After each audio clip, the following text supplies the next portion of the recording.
വയനാട് മാനന്തവാടിയിൽ കാട്ടാന ആക്രമണത്തിൽ കൊല്ലപ്പെട്ട അജീഷിന്റെ മൃതദേഹം ഇന്ന് സംസ്കരിക്കും.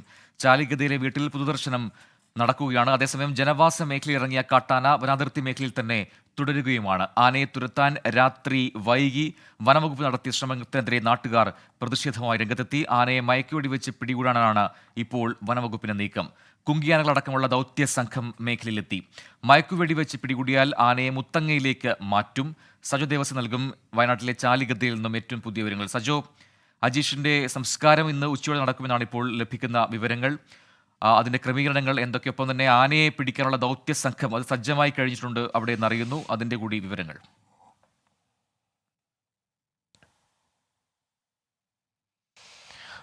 പ്രജിൻ ഉടൻ തന്നെ ഈ ദൗത്യത്തിലേക്ക് കടക്കും. അതായത് ആനയെ മയക്കുവെടി വെച്ച് പിടികൂടി മുത്തങ്ങയിലേക്ക് മാറ്റുക എന്നതാണ്. ഇന്നലെ രാത്രിയോടുകൂടി ആനയെ തുരത്താനുള്ളൊരു ശ്രമം വനം വകുപ്പ് നടത്തി. പക്ഷേ നാട്ടുകാരുടെ വലിയ പ്രതിഷേധം ആ ഘട്ടത്തിൽ നേരിട്ടു. അതായത് അതിനെ തുരത്തി കഴിഞ്ഞാൽ അത് വീണ്ടും ജനവാസ മേഖലയിലേക്ക് തിരികെ വരും. കാരണം കുറുവ ഭാഗത്തേക്കടക്കം നീങ്ങിയിട്ടുണ്ട്. ഈ നിലവിൽ ഈ ബേലൂർ മഖന എന്ന ആന നിലവിൽ ഈ ചാലിഗദ്ദ ഭാഗത്ത് തന്നെയുണ്ട്. അതായത് കുറുവയോടും ചാലിഗദ്ദയോടും ചേർന്ന്, അതായത് അജീഷ് കൊല്ലപ്പെട്ട വീടിനോട് ആ പ്രദേശത്തോട് ചേർന്ന വനാതിർത്തിയിൽ തന്നെ ഇപ്പോഴുമുണ്ട്. അതുകൊണ്ട് പുലർച്ചയോടുകൂടി ഈ ദൗത്യം അല്പസമയത്തിനൊക്കെ തന്നെ ഈ ദൗത്യം ആരംഭിക്കും എന്നാണ് നമ്മൾ മനസ്സിലാക്കുന്നത്.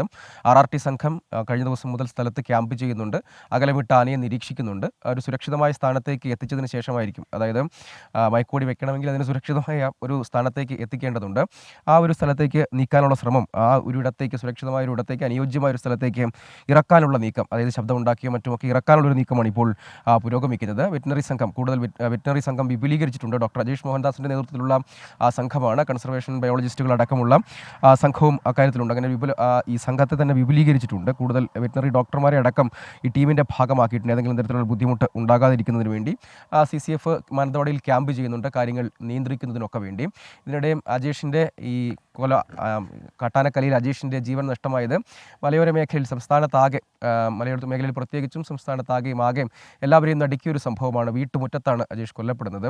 സ്വാഭാവികമായി അതിൻ്റെ പ്രതിഷേധമൊക്കെ കഴിഞ്ഞ ദിവസം ഇന്നലെ മാനന്തവാടി മുഴുവൻ കണ്ടു. മാനന്തവാടി ആകെ സ്തംഭിപ്പിച്ചാണ് മണിക്കൂറുകൾ നീണ്ട പ്രതിഷേധമൊക്കെ അവിടെ നടത്തിയത്.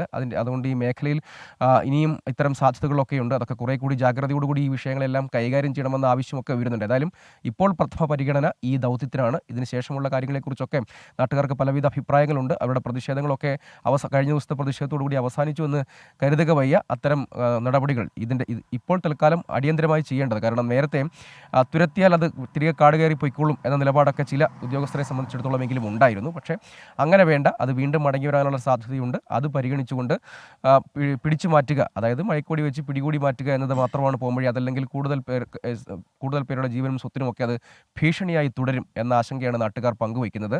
അതിനുശേഷമുള്ള സ്വീകരിക്കേണ്ട നടപടികൾ സംബന്ധിച്ചും, അതായത് ഈ ആനയെ മാറ്റിയാലും സ്വീകരിക്കേണ്ട നടപടികൾ സംബന്ധിച്ചും ഇപ്പോൾ തന്നെ ചർച്ചകളൊക്കെ നടക്കുന്നുണ്ട്. അതോടൊപ്പം തന്നെ ഏതെല്ലാം തരത്തിൽ കേരള വനം വകുപ്പിനാണോ കർണാടക വനം വകുപ്പിനാണോ വീഴ്ചയുണ്ടായത്, ആരുടെ ഭാഗത്താണ് യഥാർത്ഥത്തിൽ ശരി, കേരളം കർണാടകയെ പഴിക്കുന്നു, കർണാടകം പ്രത്യേകിച്ച് ഇക്കാര്യത്തിൽ നിലപാട് വ്യക്തമാക്കേണ്ട ആവശ്യം അവർക്കില്ലാത്തതുകൊണ്ടാകാം പ്രത്യേകിച്ചൊന്നും പറയുന്നില്ല. അത്തരം വിഷയങ്ങളിലുമൊക്കെ വ്യക്തത വരേണ്ടതാണ്. കാരണം തുടർന്നും ഇത്തരം സംഭവങ്ങൾ ആവർത്തിക്കാതിരിക്കാൻ അങ്ങനെ ഒരു കമ്മ്യൂണിക്കേഷൻ ഗ്യാപ്പ് ഉണ്ടെങ്കിൽ അത് പരിഹരിക്കേണ്ടതുമാണ്.